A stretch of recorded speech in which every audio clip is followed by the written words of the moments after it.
So we are not just a weight loss clinic. We also provide hormonal replacement therapy and women's health. So one of the very interesting things now is that recently the FDA finally approved the medication Addyi for postmenopausal women. Now, what is Addyi? By definition, it is used to treat hypoactive sexual desire disorder, HSDD. And what that is that hypoactive sexual desire disorder is considered a psychiatric condition in which a woman has no desire for the sexy time. I don't know if TikTok's gonna block me for this, but essentially that's just what it is. Also, by definition, the thought of doing that brings personal distress to the person. So that's essentially what it is. So Addyi was designed to basically treat women with these conditions.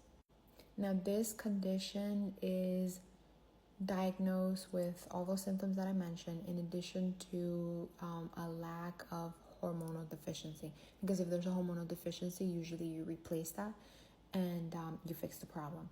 But in the absence of a hormone deficiency and the woman is experiencing the symptoms, then that is known as hyperactive sexual desire disorder. So Addyi is a non-hormonal medication, so it's a very great source or resource for women who are not able to use hormonal like treatments. So women who have had, let's say, breast cancer or cervical cancer in the past that are sensitive to hormones, then this would be a great fit. Now, before, the interesting part of it is it was only approved for premenopausal women, and so postmenopausal women were kind of left in the air.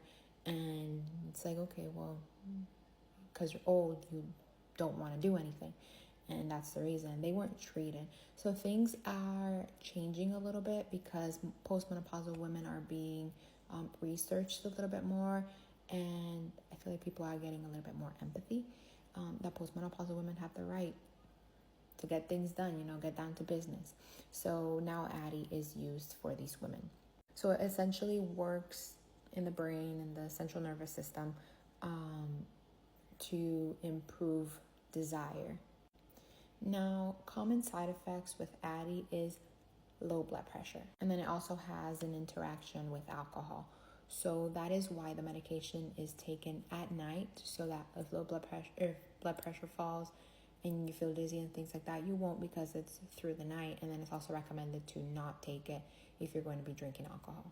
It is something that you take every day, and because it works with the serotonin receptors and everything, just like other mental health medications that you have to wait 3 to 4 weeks for you to start feeling the effects, it is the same case with this medication. Now, usually postmenopausal women are easily treated with hormonal replacement therapy, but I have myself seen some cases of women who are postmenopausal or even post hysterectomy who are considered postmenopausal, especially if ovaries were removed, that no matter how much estrogen, progesterone, and some testosterone even that you give them, they still don't have any desire. So for me, this is very exciting because now we have something else that we can go towards to help these women feel more alive again, and also make sure that their relationships stay alive, because we know that's also an important part between relationships. So if this may be your case, you can consult with your healthcare provider about starting Addyi.